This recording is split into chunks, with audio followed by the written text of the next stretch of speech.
Welcome to my अनसंस्कारी roast. एक 17 साल पहले पैदा हुआ पुराना बच्चा जिसका एक आम नेचर है, लड़ाई गुताई दर्द पीड़ा, इससे इसका कोई संबंध नहीं है। एक सीधा साधारण चूतिया बच्चा जिसके रोड पे चलने कारण पैरों द्वारा दबी चींटी का खून हो जाए तो ये उसकी दुख पीड़ा दुनिया से तन्हाई, उस चींटी के कुचले जाने पर उस दर्द को जबरदस्ती महसूस करता है। अपने बड़े दिल में एक छोटा सा दुख लेते हुए अपने घर के आगे बने गार्डन में उसे दफनाने जाता है। फर्जी एहसास का मलाल तो कर ही सकता है। हाँ, वही सीधा बच्चा जब गुंडा बनता है तब क्या होता है। एक रियल ट्रुथ बेस्ड स्टोरी जो सच्ची घटना पे आधारित है। हाँ, मैंने खुद देखा मेरे स्कूल टाइम पे। मेरी क्लास के सेक्शन में एक ऐसा सीधा बच्चा था जिसकी शक्ल इंटेलिजेंट बॉय जैसी थी बट अकल बड़ी चूतिया वाली थी। जहाँ मैंने एक्सपीरियंस लिया कि 11th-12th के बच्चों का खून बहुत ही गर्म होता है जिसमें कोई भी भस्म हो सकता है। और इसी गर्म खून के अंदर एक बच्चा आता है सुनील नाम का, जिसको लड़ना बहुत ही ज्यादा पसंद था। हर तीसरे दिन सुनील की गुथाई किसी न किसी से होती रहती थी। और उस क्लास में जो सीधा बच्चा था वो मेरा बेस्ट फ्रेंड था, जिसकी एक दिन 11th क्लास के बच्चे के साथ झगड़न हो गई थी। मसला कुछ नहीं था, लाइन में चलते कारण मेरे दोस्त से गलती से धक्का लग गया जिससे उस 11th क्लास के बच्चे को गुस्सा आया और उसने बोल दी तेरी माँ की चूत। उस बच्चे द्वारा दी गई गाली मेरे दोस्त के दिल में चुभ गई। मेरे दोस्त के बारे में ऐसी गाली सुनकर मेरा दिल बैठ गया और मैंने भी बोल दिया क्यों तेरी माँ का क्या लौड़ा चाट लिया था इसने, या फिर इसने तेरे घर में अपने लंड का घर प्रवेश किया था। और ये कहकर मैं अपने दोस्त को लेकर क्लास में आ गया। मेरा दोस्त बहुत ही सीधा था, कभी किसी से जवान नहीं लड़ाता था, जिसे मैं हमेशा दबा के रखता था। जब हमारी क्लास के सुनील को पता चला कि हमारे क्लास का एक सीधा बच्चे को गाली दी गई है तो सुनील मेरे दोस्त के पास आया और उसने बोला कि को कौन सा बंदा था, तू बस शक्ल बता दे मैं देख लूंगा। मेरे दोस्त को लड़ाई करना और लड़ाई देखना बिल्कुल भी पसंद नहीं था। उसने साफ मना कर दिया मुझे लड़ाई नहीं करनी उससे और ना मुझे करवानी।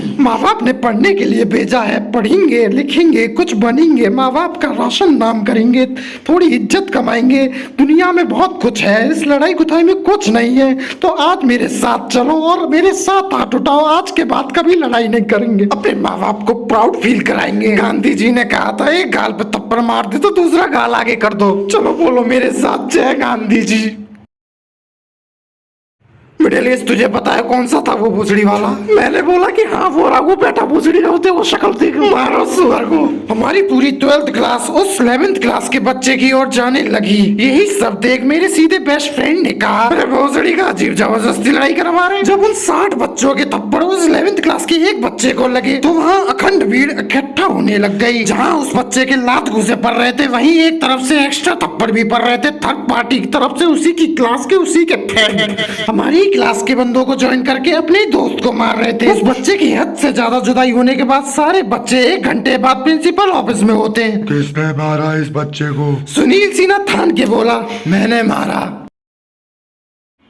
इसका रजिस्ट्रेशन अभी कैंसिल करो और इसकी टीसी से वापस दे दो। नहीं मैंने नहीं मारा, मेरा मतलब मेरी क्लास ने मारा। तुम लोगों को अंदाजा भी है कि तुमने उसे कितनी बुरी तरह मारा कि उसकी गांड मतलब चांद फट गई है। नालायक हो, 4 टाँके आए उसकी दोनों में। मैंने तो चांद पे बजाए थे उसके, ये गांड पे किसने बजाए? भाई मैंने पेन घुसा दिया था उसकी गांड। जो भी हो ये बताओ ये लड़ाई किसके वजह से हुई? सुनील ने अपने आप को बचाते हुए बोला जी हमारी क्लास में एक सीधा बच्चा है उसकी वजह से लड़ाई हुई, उसने बोला था। मेरे सीधे बेस्ट फ्रेंड ने बोला अरे भाई जबरदस्ती सर मैंने ऐसा कुछ भी नहीं कहा, मैंने तो उल्टा इनसे शांति रहने के लिए बोला था, पर ये मेरी एक भी नहीं सुनी और इन्होंने जाके उसमें बजा दिए मेरे नाम पे। इतने में सुनील बोला अबे क्यों झूठ बोल रहा है, तूने तो मेरे से बोला कि उसे जाके बजा दे, तभी तो गया मैं अपनी टोली लेकर। यही सब बोलते हुए सुनील ने अपनी खटकती आंखों में ही आंखों से उस सीधे बच्चे को लॉरेंस बिश्नोई वाली धमकी दे डाली। यही देखते हुए मेरा सीधा फ्रेंड थर-थर कांप उठा। बड़ी दुविधा प्राप्त हो रही थी उसे वहाँ पे। उस ऑफिस में सिर्फ सुनील और सुनील के चेले थे जिसमें वो किसी पर भी इल्जाम नहीं लगा सकता था। जिससे याद आया उस ऑफिस में एक और बच्चा था जो सीधे बच्चे को सपोर्ट करने आया था।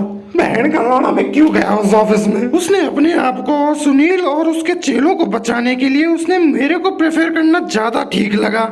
सीधा बच्चा अपने बचाव में बोला अबे बाबली गांड मैंने तुझसे नहीं बोला, मिडिल एज ने तुझसे बोला था। एजर की वजह से हुआ सर। मेरे सीधे साधे बेस्ट फ्रेंड ने अपने आप को बचाने के लिए मेरा नाम ले लिया। मैंने अपने सीधे बेस्ट फ्रेंड को घूरते हुए बोला वाह दिखा दी तूने दोस्ती, तुम तो गांड मनवाने की जगह गांड मार रहे हो हमारी। मेरी ऐसी फर्जी इमोशनल बातें सुनते हुए मेरे दोस्त को बहुत ही बुरा लगा। अंदर से उसे धक्का लगा कि वो मुझे खो ना दे, तो इसलिए उसने सारा इल्जाम अपने ऊपर ले लिया। सर हाँ, मैं गया था मारने उसे। उस सीधे बच्चे को अपने ऊपर इल्जाम लेते हुए देख सुनील ने भी अपने आप को बचाने के लिए उस पर सारे इल्जाम डाल दिए अपने वाली। सर मैंने इसे अपनी आंखों से देखा, मैं इसका जिंदा प्रूफ हूँ। और सिर्फ यही नहीं, 5 मीटर दूरी पर पश्चिम की साइड 2 फुट 4 इंच की ईंट थी, जिसे इसने उठा के उस बच्चे के हेड सेंटर पे मारा, जिससे उसकी 1.4 mm का फोर्स प्रोड्यूस हो, जिससे उसकी मौत ना हो, घायल ज्यादा हो। सुनील के मुंह से ये सब सुनते हुए मैंने धीरे से बोला, क्या उसकी गंड के पास खड़ा हुआ था जो इतनी गहरी। तू चुप रह। हाँ भाई सीधे तू बता। उसकी ये बात सुनते हुए सीधे बच्चे ने बोला, हाँ मैंने ही मारा था उसे। हाँ, ये इल्जाम जब सीधे बच्चे ने अपने ऊपर ले लिया